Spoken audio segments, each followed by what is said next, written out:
Welcome to Expedient Means with Lin Wei on Time Link Radio. Lin currently resides in China and is the founder and head teacher of Guaizhen Philocultural Society. He has extensive experience in Buddhist and Taoist meditation, Qigong, martial arts, and traditional Chinese medicine. To learn more about Lin, please visit his website at www.guizhenhui.net. Tonight, Lin will be speaking about the Four Noble Truths. Welcome back, Lin. Hey there. So the Four Noble Truths, what are these truths and why are they noble? In 50 words or less. 50 words or less. Oh, man. Four Noble Truths: suffering, accumulation, cessation, and the way. What is their nobility? Why are they holy? Why are they noble? It's because they are what is the foundation of one's overall cultivation and realization towards quote-unquote experiencing the true world, or the world that is without one's own personal views and attachments. How's that for 50 words or less? Pretty nebulous. Great. So we have these Four Noble Truths, and haven't really read much commentary on them. Almost never. I haven't really read any commentary on them except under Master Xuan Hua.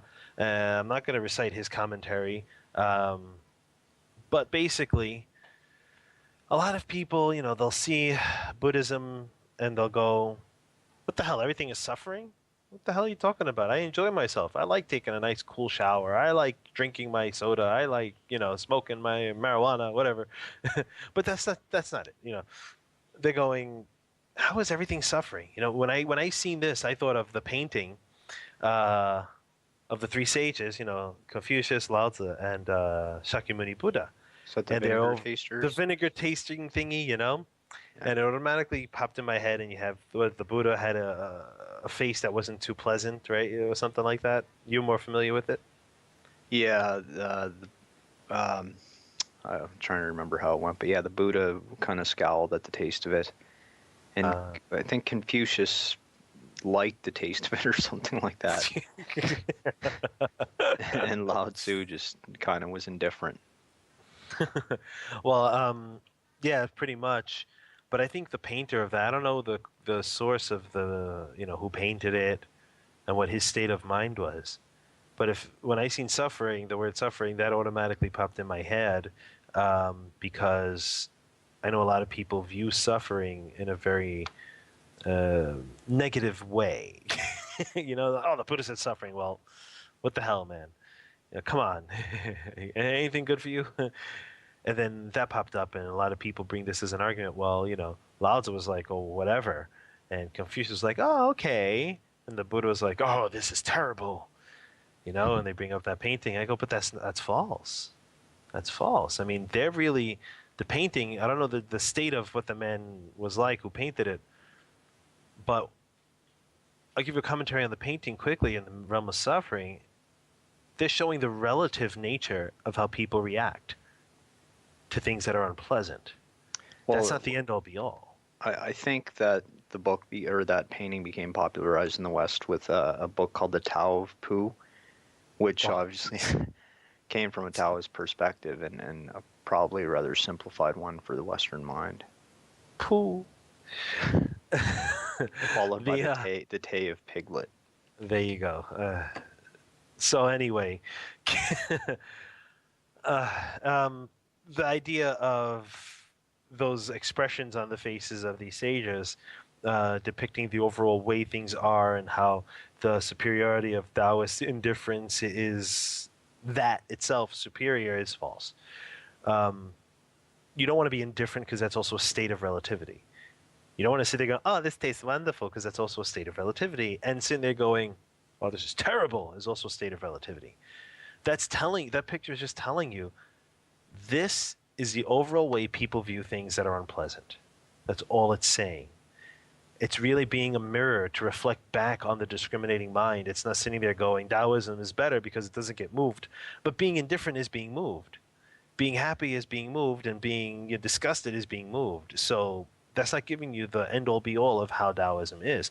A Taoist cultivator wouldn't even bother feeling indifferent because he knows that's just a state of the discriminating mind. No matter what language you want to put it in, Chinese in Taoist culture, or Chinese Buddhist in Buddhist culture, or Buddhism generally, with the Buddhist general tradition of education and culture, it don't matter. The discriminating mind is discriminating mind no matter what tradition you're in, no matter what practice you're doing. And if you're sitting there going, well, whatever, that's still discriminating mind. So that picture only tells you the relative state of things, the relative way of people's monkey mind, basically. It's saying, look back at what you do. It's not saying, oh, Buddhism says everything's suffering, so everything is shit. Taoism is like, oh, okay, well, whatever, everything's cool the way it is. And Confucianism is like, well, you can give me shit and I'll like it. It's because I'm in that position in the society to be having to take people's shit, so I'll just take it. No, that's not Confucianism. Confucianism says to you, well, basically Confucius' teachings in a nutshell, in the most briefest nutshell I can give you, is saying you have the capacity to do such and such things. That's what you do. Someone has a capacity to do things basically better than your capacity. You should respect them, and you should try to learn how they do it. Those who are under your capacity, and don't look at superiority. I'm just saying those who don't have the capacity to do what you're doing at your level, you should try to help them. Okay? He's not saying, well, you just kiss everybody's ass and take everyone's crap. I think one of the beauties of the Four Noble Truths is that it's so simple, it's almost elegant. You know what I mean? Anybody can look at it and appreciate it. Hopefully. Very much so. It's basically straight to the point. You take the Four Noble Truths and the Eightfold Path, and you got something so profound, so deep, and so complete. You take the Eightfold Path out, and you have the Four Noble Truths. And if you can cultivate that to its perfection, you cut right through the dust of the mind. Okay, when you put them together, it just emphasizes that power.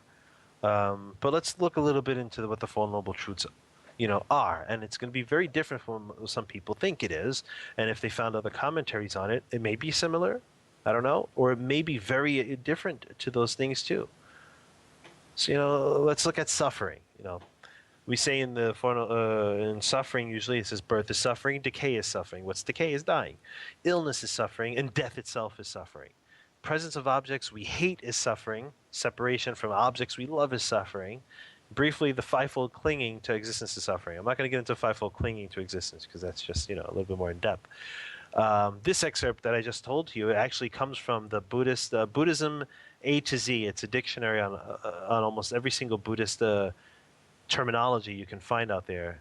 I think it was written by Mr. Epstein through the Buddhist Text Translation Society, which was founded under Master Xuan Hua of the City of 10,000 Buddhists. So that aspect of each part is where I got it from. But basically, we want to look at the suffering, and we want to ask, why are things viewed as suffering? I mean, simply because of the manifest outcome from entertaining these situations. I mean, you can see that we use the term viewed. Okay, or I'm using this word viewed, okay, and I'm using it as a way of pointing to the application of the discriminating mind. It's this mind attaches to thoughts and feelings and creates notions about things we experience. This is our false mind, by the way, okay? A birth is suffering because it is both painful for the mother physically and quite neurologically shocking to the baby. Yet it also leads to decay, which is growing old and dying. In turn, growing old leads to becoming ill, which is a bother and sometimes very painful. And then at certain times, due to illness and lack of energy, the body dies, and the dying process can be painful physically, mentally, and emotionally for some, not all. When I'm going through it, I'll let you guys know. When we are in the presence of things we dislike, we create more views and think more and more about it, which in turn riles up our emotions and in turn influences our internal organ system, also influencing our mind and ability to think. And when we're apart from things we are attached to, such as like loved ones or a place we love, whatever, we feel a little loss, and we create more views about that feeling, in turn influencing our mind and body. Usually it isn't a feeling we are excited about. I'm so excited I'm not with my loved one. I'm glad I'm away from my this person or that person. It's great. I love this missing feeling. I feel so depressed, and it's wonderful. We're not really jumping around having a party. So thus any type of clinging is a result of views of and attachments which we cannot let go of. So we can see that this first truth is based on our views and attachments. If that which is false, being clung to, only begets an empty feeling of anxiety and further results in madness or more false thinking. This is suffering in terms of experiencing the world through our views of how it should be and or how we would imagine it being. This being said, we see it totally based on our own mind.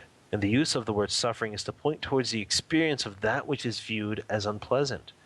Yet that which is pleasant can also turn into one's unpleasant experiences. It is basically pointing towards the relative nature of our world and mind.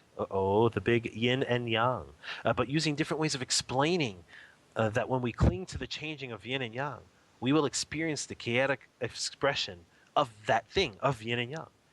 This means its ever-changing nature, which is based on relativity. So the yin and yang changing, we'll get caught up in that and think that's just the way things are. We'll base our whole view on that, which is only basing things in relativity. That's, as short as I can make this idea or this commentary on suffering. So hopefully it brings in a better viewpoint of what suffering, means when we're talking in the Four Noble Truths. Okay, it's based on your own or one's own mind and their views and their attachments to these thoughts and notions they create. Did I bore you to death there, Oolong? No, I'm just listening. It almost sounds like you're reading a commentary, but I don't want to make any assumptions. Yes and no. I mean, this specific thing. This specific thing. I want to be on point to a degree. It's a very important thing. This Four Noble Truths. And why are they holy? Because they are really just a great foundational practice, which is basic on one level, but totally profound on every other level. That's why it's holy. Because when you're practicing this, it's like you're cleaning out your mind, you're cleaning out your karma, you're being that sage. You're really going a sagely path. So I wrote some things before just to jog my memory at this time, but I was only teasing you anyhow. But I think again, it's one of these situations where it's so simple that people just some people disregard it, or some people think it's too simple, it's too easy, therefore it's not valuable, right? I think that's sort of a curse of our way of thinking. We think the simple is bad, but in my experience, the simple is actually the the most beneficial in many cases. I mean, the Buddha did say when he spoke of the Amitabha Sutra, he turned around and said, I'm going to tell you the most simplest method, but it's the most hardest method to practice because it's not easily believed. Reciting the Buddha's name to attain enlightenment, enter nirvana, as people like to call it, becoming a Buddha, or being reborn in the Pure Land. People are like, are you kidding me? Just reciting the Buddha's name can do it? They're like, it's too easy. Let's go for the harder things. Let's go to Tantra. Let's go to Chan. Let's do everything else that's totally difficult. That 9 out of 10 don't even make it. This was 10 out of 10 make it with the Pure Land practice. Chan 9 out of 10 don't make it, and one almost doesn't make it. It almost seems like with some of the cultivation methods, it's almost like some of the more complicated things are just what people's minds need to keep them busy, I guess. But there you go. They just come, just to keep you active so you don't fall asleep. Like some of the mudras really, so you don't fall asleep when you're reciting. And you're like, I'm going to hold this mudra and I'm going to go into the heavenly realms. And actually, it's because you affix your mind so concentrated so deeply on a specific method that actually gets you to the heavenly realms. It's not the finger posture. Come on. If it was a finger posture, everyone and their mother would become Buddhas already. Exactly, yeah. So, moving on? Moving on. Accumulation. What the hell is accumulation?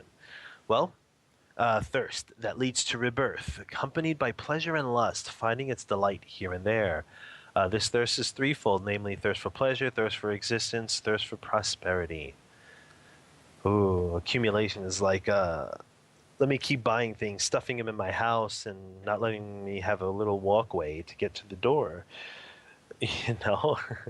I trip over everything I own, trying to open the door. I can't open it because everything's blocking it. I accumulated so much. It's like your own mind. You accumulate so many thoughts and thinking here and there, and you can't even get a moment's peace because You can't get that song out of your head you just listened to, that you know all the words to because you hate it so much. You hate it so much because you keep thinking about it, and you're thinking about it because you hate it so much. You attach and accumulate more false thinking about things. So funny. This accumulating basically refers directly to the wanting desire. You know, the wanting and the desire. You know, attachment to desire, to chase after things. People chase after every good feeling, you know, be it through sex, food, music, friendship, drugs, etc. You know, we all chasing for something that feels good or makes us get out of the what we consider the crazy world. And people create views on why they exist too, you know, like what they exist for. I'm here for something, you know, they attach to notions that they find make sense to themselves or gives themselves like a place in this world. You know, you ever get Well, that feeling like, oh, I'm not part of this world, you know? yes, I do. So those views on why they're here, I'm just trying to come to terms with that because if you think, so say for example, I created a view that I'm on this world to spiritually evolve. Would that be a bad view, or would that be? I mean, it's still a view. Should I not It's have still a that view? view.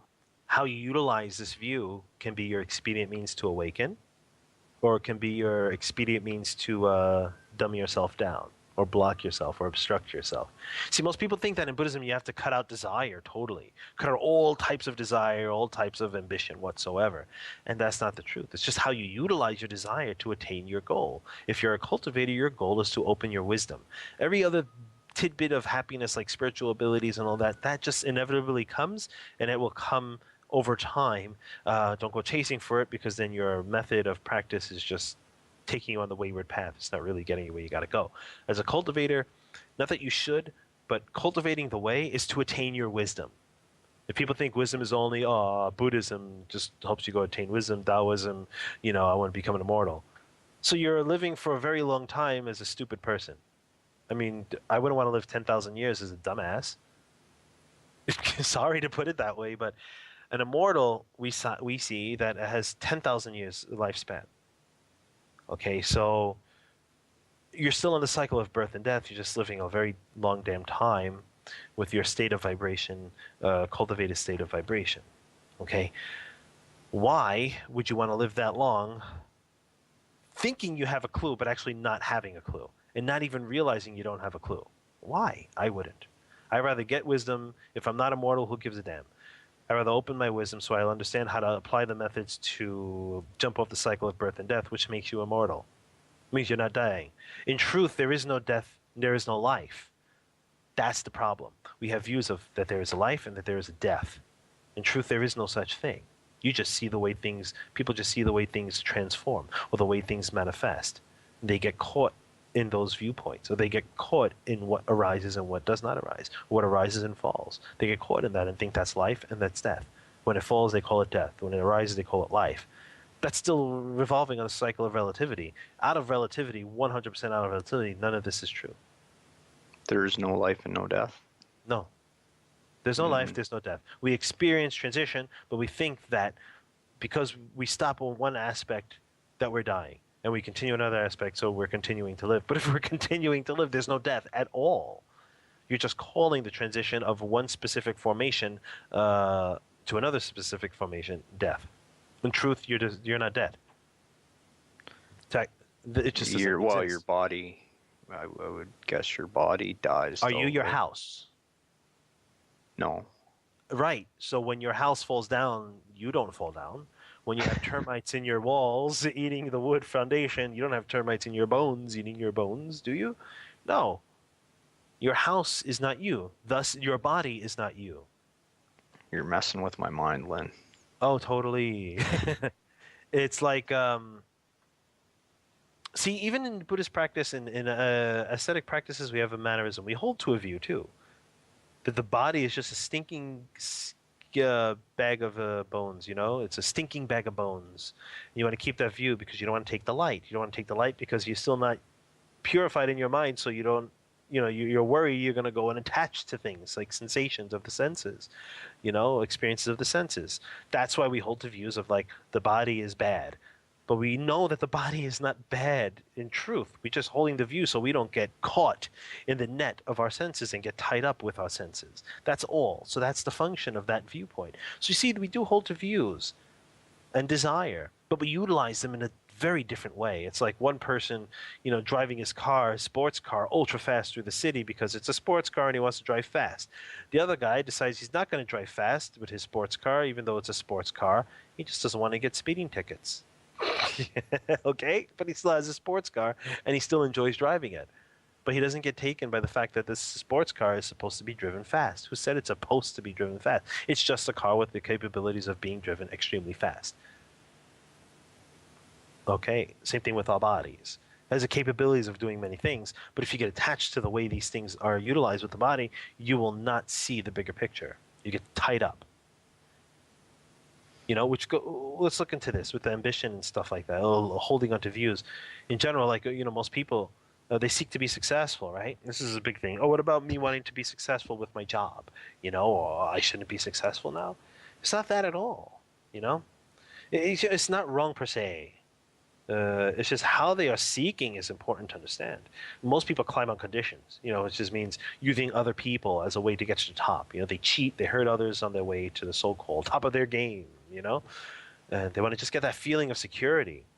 But this is what most people have labeled, the dog eat dog world. You try to get who's stronger than the other. The stronger one eats the little one. The survival of the fittest. It's almost like people have totally accepted the view that you must fight your way to the top, or whatever that top is. But what top are they referring to? Generally, usually people attain what they're chasing after, or when they attain what they're chasing after, they end up wanting more.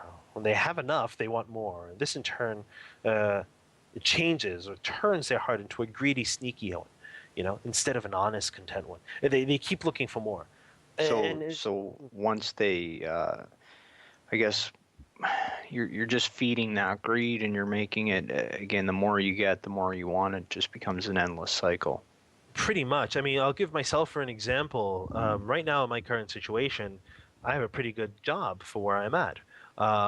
It's not just the English teaching. I mean, a foreigner who can teach or speak English and teach it can get a job in China. You need certain certifications, but you can get a job in China. Generally easy.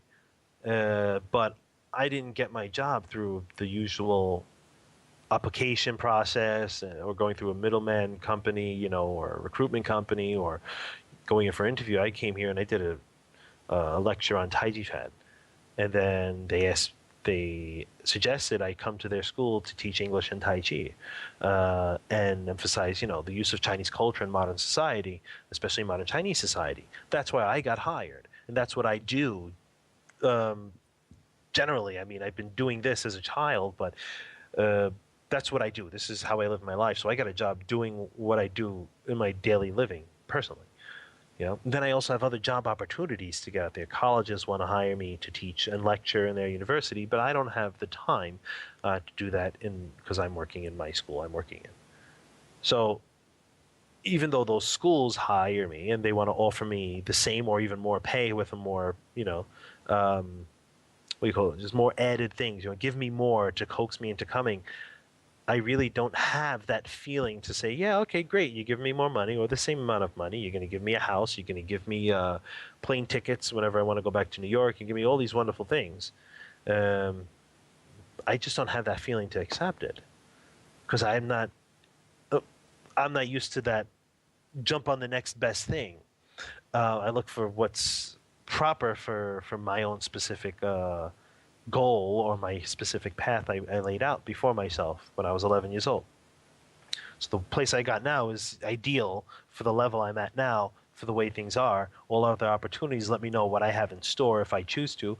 And when given the opportunity, it may come to where I can do both. I can do lectures at a certain place while I'm keeping my job here. It will not interfere. So when conditions work to support the whole, then it can be utilized. But if it's not, then I don't want any extra money because that's just jumping on something that's temporary. I have a long-term position. Who knows what other positions lead me to? 2 years? 1 year? I don't want 1 2-year job.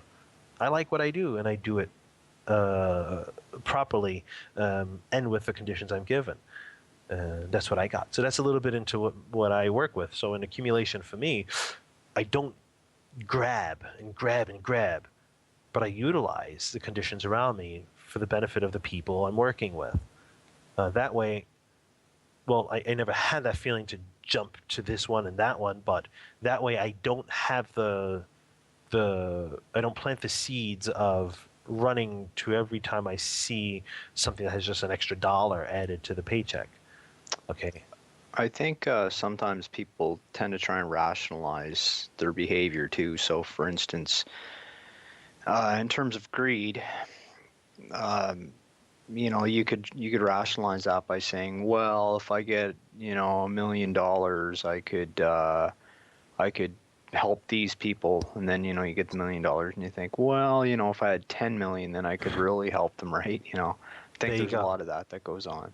It goes, look, if I said, if I had $1 million, I can go help these people. That means that whole $1 million I don't use for myself at all. It goes directly to whatever I'm going to do with those people. It doesn't pay for my plane tickets, doesn't pay for my meals. It pays exactly 100%. $1 million goes to those people. It doesn't go to any process in which I get that money to the people. So it doesn't get spent anywhere else unless it's in the person's pocket or it's in their mouths, meaning I bought food for them and they're eating it.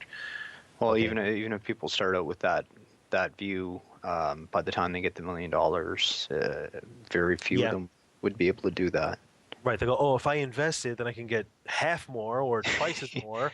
And Yeah, well, you know what? But if you invested and the stocks you invest in fall, you're screwed and you didn't fulfill your promise to yourself, not to other people. So it right. doesn't work. All this, well, I have a family to feed, so I have to do this and that and this and that. Wonderful. Perfect example. I got a family to feed too. So you go exactly to where you need to go that allows you stability and allows you to make enough to cover the family and have some savings. Now, if you want to go further, you don't just leave people hanging. You got to work conditions properly, so everyone gets treated in a way that they don't feel less of themselves or you were just with them for the short ride, because that doesn't feel nice for people and that doesn't go good for you on the returning end of the stick. On the other end of the stick, when you're finally walking from the one end of the stick, you get to the middle and you're like, oh, I'm all great and everything's happy. And then you get to the end of the stick and you find out it's the shit end of the stick. Okay? You don't want that to happen. So you don't do things where you get kicked back in the butt with it. Like you just don't do that. So accumulation in the sense of what we're doing with our lives, with work and money, you gotta be really not careful, but really mindful. Okay, and when it comes to creating more false thinking and stuff, we really got to find out the root cause of our false thinking, or just even if we can't tell if it's false thinking, always ask yourself, where did this come from? Why do I have these thoughts, these feelings? Why do I have these views? Always ask that, because you may not automatically think, okay, and let me look for the root cause of this feeling now. No, you won't do that. You just think, oh, I feel great. This is wonderful. Yeah. But you, as a cultivator, you want to ask yourself, okay, this is good. I'm feeling the happiness. This is good. I'm happy. Okay, good. I have these views. Where did that come from? you know, you go and experience things is fine. Be happy, experience. You want to feel crappy, you feel crappy and experience that too. But also, investigate your mind. Find out the root cause of these things. Ask yourself, where did they come from? It's funny. I feel like almost every show we do is an hour dedicated to the same idea as investigate your mind. Unfortunately, the Buddha spoke the sutras, and every single sutra altogether points exactly to the same thing, just saying it in so many different ways. Yeah, You know, yeah. It's reminiscent of my Tai Chi practice. My instructor will say, "Do this," and then you'll do it briefly and forget about it, or you won't really fully understand what they're saying. Then the next class will say, "Do this." And they repeat it and repeat it and repeat it. Finally, and maybe even it might take a different person who says it in different terms, and then all of a sudden you have a realization that, oh, that's what they were talking about. And then hmm just at that point in time, your mind was ready to accept the teaching yes, in those terms. it's called nourishing the seeds of awakening or enlightenment or wisdom. That's what it is. One person tells you one thing, another person tells you the same thing in a different way, and you start to almost get used to it, and all of a sudden it hits you, and You awaken to it. You awaken to that teaching. It's what it is. Yes, I concur. Yeah. Let's go on. Let's And go again, on. sometimes too, though, it's just on that same note, just as a Mm. follow up. Um, Again, with that same person, if it's the same person telling you something or telling you the same way, sometimes it's almost like your mind erects a mental barrier, right? And then when you hear a different person say it differently, it's almost like it kind of finds a way around that barrier you put up. Oh, definitely. I mean, in 2010, I told my cultivation students, I told them certain things. 5 months, 6 months later, I said the same exact thing. But actually, every time they came around, I said this exact same thing in different ways. The third year, they finally say, I finally realized what the hell you're talking about. I'm like, what the hell are you talking about? They go, I finally realized what you meant. Remember, you told me this, and you just said what you said, and I just totally realized everything you've been telling us for the last 3 years was this, and I just got it. Why did it take me so damn long? I was like, don't ask me, ask yourself, stupid. You know? I don't call him stupid, but I mean, it's in that game, it's in that idea. It's like, what the hell? Ask yourself, man. I don't know. Why it took you so damn long to come around the corner? You say the same thing so many different times. Eventually, one of those methods connects with you. Exactly. Uh, so- What about the cessation of suffering? Cessation. Ooh. The stopping it. The complete cessation of this thirst. Yummy. A cessation which consists of the absence of every passion, with the abandoning of this thirst, with the doing away with it, with the deliverance from it, with the destruction of desire. Now everyone's gonna go, what? What? Cut off desire, just gonna be a piece of wood on the floor, dead, lifeless, nothing. The hell's that all about? Well, cessation refers to the cultivated effort in finding the root cause of your desires, views, and attachments. Ooh, we just said that. I think we said it the last several shows too. Yeah, Naturally. yeah. Yeah, exactly, right? When you see the root cause, what's going to happen, right? You will be able to take the root out and transform it. People are going to ask, well, why destroy desire? Why not be ambitious? We just talked about ambition too. How are these things wrong? It's like it's not that they're wrong at all. Okay, it's our views and applications, the way we use them, which in turn cause more damage, or in other words, help to create more false thinking. Um, it creates more false thinking in our mind, and influences others to do the same. It may create even more clouds to cover our true nature. The more we think, the more things we think about the things that we're thinking. And we create more thoughts about the things and more feelings about it. My sister, when I was very, very young, she told me, try to find the thought before the thought. I think I mentioned this in several shows really early on. Find the thought within your thoughts, or the thought before the thought. And that's going to finding the thought before your thought. So as you're thinking what you're thinking, try to find the one before that.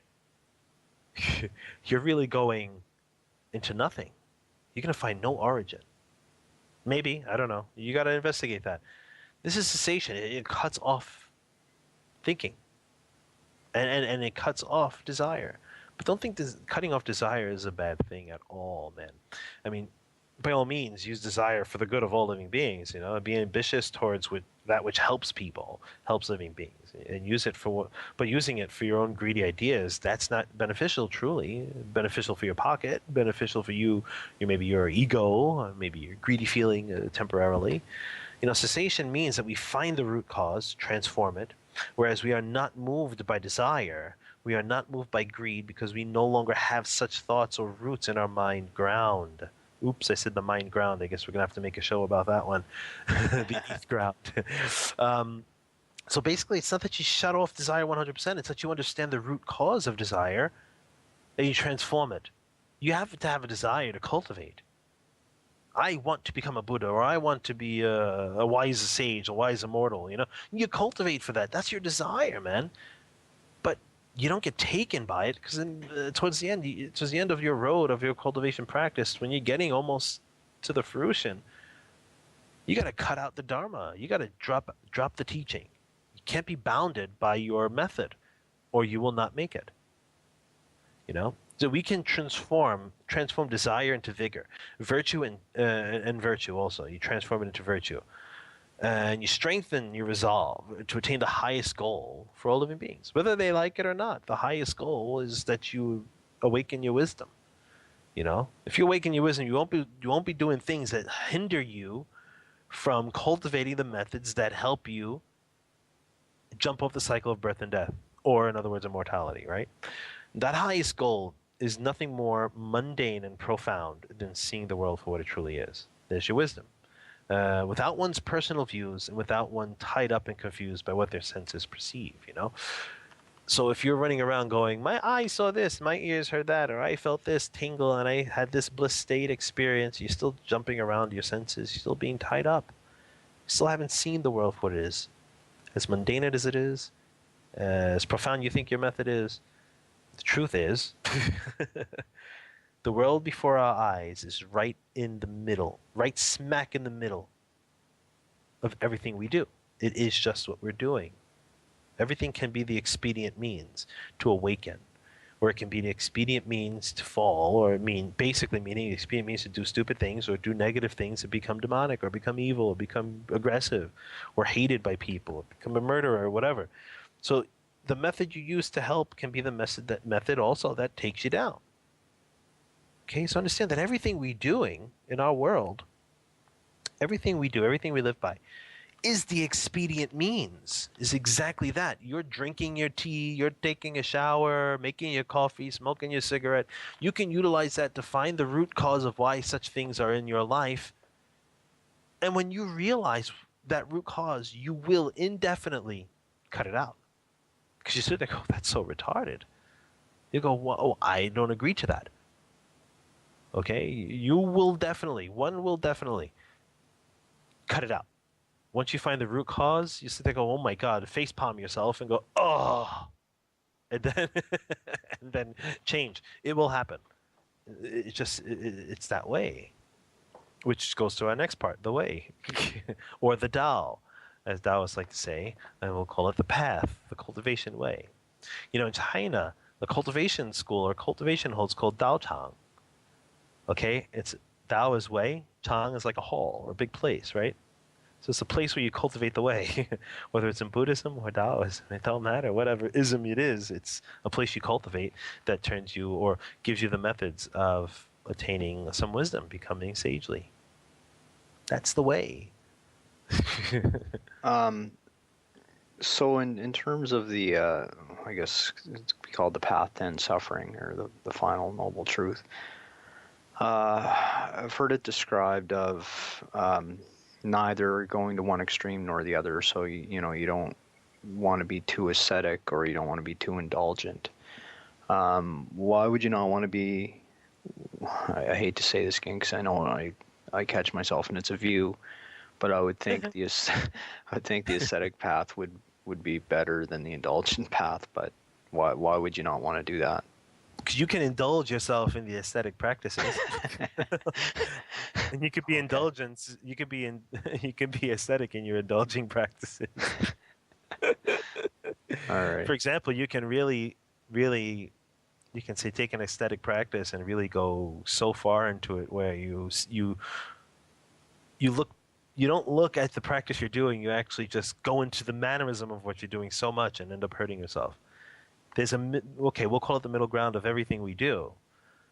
So if one wants to sit there and go, I'm going to sit in a lotus posture for 24 hours. I'm not going to get up. Okay, great, but don't expect to get up when you're done after 24 hours. Okay. I think people get the picture. You're not going to be able to get up and stand on your legs. You know, you're going to be in pain. There's a way to do it. You need your body to cultivate. So you do things in a gradual manner. You know, they're going to go, Bodhidharma sat there for 9 years and sat in meditation for 9 years. Well, yeah, he had some good skill. And was it 9 years? It could have been 9 days. It could have been 9 hours, 9 minutes, 9 seconds, 9 milliseconds. Who knows? Just records show he sat in front of a wall for 9 years. He didn't move, perhaps. Perhaps when no one was looking, and then he awakened out of his samadhi, you know, had a little something to eat, you know, and then went back to his practice. Perhaps. Perhaps he didn't. Perhaps he did. I'm not going to tell you the secret because there is no such thing as a secret. Simply, you got the wisdom to realize what's necessary or you don't. And I'm sure the body needs some food in there. Anywho, uh, the indulging practices, people are like, well, uh, I'm an alcoholic, so what's the best way to quit?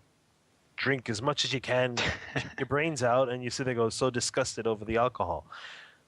Be my guest, but I hope you don't die of liver poisoning, blood toxicity. That's extreme. So indulgent practice can be extreme. You can say, oh, it's an aesthetic practice. Sure, but you're going overboard. Aesthetic practices also have a middle ground. There's the practice and there's the contemplation. And then there's the just getting out of it for a moment to observe and contemplate again what's going on. This aesthetic practices of sitting in a graveyard, contemplating death at every moment. Sit in a graveyard and meditate. Not just for like 5 minutes or 2 hours. Sit there. Live in a graveyard. Or you can walk the streets and hold the view that everyone's sleeping and everyone's a zombie and has no clue what the hell is really going on out there in the world. And you're amongst the graveyard anyway. I think there's one Taoist practitioner, I can't remember his name, but he actually dug himself a grave and lived in the grave for a couple of years or something. Oh, I believe that would be Wang Chongyang. I think so. I'm not too sure. My memory doesn't serve me too well on that. Yeah, dug himself a grave. Yeah. Sat in the grave. That's Yeah. pretty hardcore. And even Sakyamuni Buddha himself, he started out with ascetic practices and then Right. came to the realization that there's a better path. Well, yeah. That there's a better path. There's a path that actually gets you to where you gotta go. Well, let's look at this path. The path which leads to the cessation of suffering. That holy eightfold path. That basically is saying you have the Four Noble Truths, which tell you this is the way it is. And then you contemplate what they tell you, what this Noble Truths explain. And then you find the Eightfold Path. And you go, oh my God, the Eightfold Path. Well, what the hell is the Eightfold Path? Right belief, right aspirations, right speech, right conduct, right means of livelihood, right endeavor, right memory, and right meditation. And you sit there and go, that's a lot of right stuff. Where's the wrong stuff? It's like everything you weren't doing. Okay. Yeah, Everything you're doing before you seen the Eightfold Path, there you go. That's the stuff you shouldn't be doing, right? Well, you got to contemplate. How does this work for you? Okay. So, the Eightfold Path, I want to do a commentary, a show on that. It's going to be very long. I'm sure it's going to be a monologue first. It's very in depth, so we'll get to that later. But let's look at the way. We know the way is laid out in the practice called, the cultivation methods called the Eightfold Path. Okay, let's just hold that up there. The way, this holy truth of the way, leading to the extinction of suffering, right, is perhaps called the one vehicle. I wanted to read this because this is an excerpt from Buddhism A to Z, the dictionary on all these things. Since I started, I might as well continue, but I'm not going to comment on that aspect. So thanks to the Buddhist Text Translation Society, we got this little piece here. The holy truth of the way leading to the extinction of suffering is perhaps called the one vehicle, or called tending towards stillness, or called instructing and guiding, or called ultimately without differences, and so on and so forth. So it goes on to what these things are usually called, what this path is usually called, which will probably be really good to continue. Or called equality, or called settling down one's burdens, or called without tendencies, or called according with the sagely intent, or called the conduct of the immortals, or called the 10 treasuries. We won't get into extreme commentary on those things, but let's look at this way, this path. The path or way, it points directly to cultivation. Goes directly to the study and practice of the Eightfold Path. By which many cultivators, whether Buddhist or Taoist or whatever, have followed one way or another in order to attain the fruit of their labor, fruit of their practice. They simply just use a different way of explaining how to hold the mind and how to apply it. So, in these different traditions, they're practicing the Eightfold Path, just not in the wording that the Buddha had spoken it. They're using different methods, different applications of mind. But when you break it down, and you'll see that there's extremely, extremely, extremely pointing to this method. of correcting your mind and your conduct and your views and whatnot. Overall, it's all the same. The Eightfold Path is called noble. Just like the Four Noble Truths, or Holy Truths. It's called noble because in cultivation and in practice and the study of it, when it has become just your mind, and that's all that you are doing, you would be as someone who is worthy of high regard. And why is that important? It's not that being held in a high regard is important. It's the actual state of being fulfilled, complete, and in emanating of an energy which permeates everywhere and which all living beings can feel. They can respect it in their hearts. Like they just got that overall sense of feeling when you're in their presence. They know you got something good. It's as though one is a big radiator, emanating a great warmth, and all come to be comforted by it. It's nothing to be egotistical about. Don't go jumping on yourself going, oh, wow, it's so great. I got this great feeling and everyone feels it. But it's a state where there is no you and there are no others, which in turn tells everyone out there intuitively and telepathically there is a source of loving compassion beaming out from this person, but it is only a reflection of everyone's true nature. With this, there is no suffering. So with that overall view, I guess, or state, that there is no separation, the application of mind in that state in compassion, which leads you to understand that there is wisdom in order to be in that state, you have no suffering. There's nothing you're going to do that causes suffering for yourself or other people. There's no outflows, basically. You're not creating more negative or positive karma, but you are creating a positive karma. It's just this overall wonderful, great radiance coming out of you that everyone feels and knows. And some people will disregard and call you a psychopath or call you crazy or try to shoot you down. But that's because they can't see in their own views. It reminds me of this story. I don't know if it was a layperson who sees a Buddha in the street. He goes, "Oh my God, Buddha, you're in the street," or something like that. And Buddha's like, "Oh man, what's the story?" He says, "I'm tired. Why don't you carry me through the streets to where we got to go?" So the guy, "Okay, great." Puts the Buddha on his shoulders. Walks in the street, and everyone's like, "Look at this guy carrying this dumbass dead dog on his shoulders." And he's like, "Why are they spitting at me? Why are they cursing at me for carrying you? Don't they know you're the Buddha? Why are they calling you a dirty dog? That's not right. He's the Buddha. Why are you doing that?" And the Buddha tells him, a Buddha, it's not Sakyamuni Buddha, it's another manifestation. I think it's of a Mila Buddha, Maitreya Buddha. I'm not sure. But this is the gist of the story is the Buddha says, people only see what they have the capacity to see. They only see what they have the capacity to understand. And that's the only way they're going to understand is based on their own capacity. You see a Buddha. They see a dog. Not just any dog, a dead one. Stinking, rotting flesh and flies hovering around, and they think you're nuts for carrying it. But you don't see it that way. So in general, people are only going to be able to understand, only going to be able to accept according to the capacity in their mind or of their mind. So no matter how great and wonderful and beautiful you radiate this wonderful energy out, there's going to be people who sit there and think that you're an arrogant fool or you're an egotistical person or you think you're in over your head or you think who you are and all that. And that's really going to be that way for all the time. It's going to be that way forever until people wake up. There's always going to be people who try to shoot you down or try to bring you down. And you use those people for your cultivation. You use it to refine your pearl of wisdom. So don't think, there's always adversity and these people suck and all this. No, adversity is the key, which I'm going to bring up in another show. Why? Because we can go so far with that. Adversity is your means of cultivation. And we're going to go very far with that in the future, I'm sure. So basically, there you go with the Four Noble Truths. And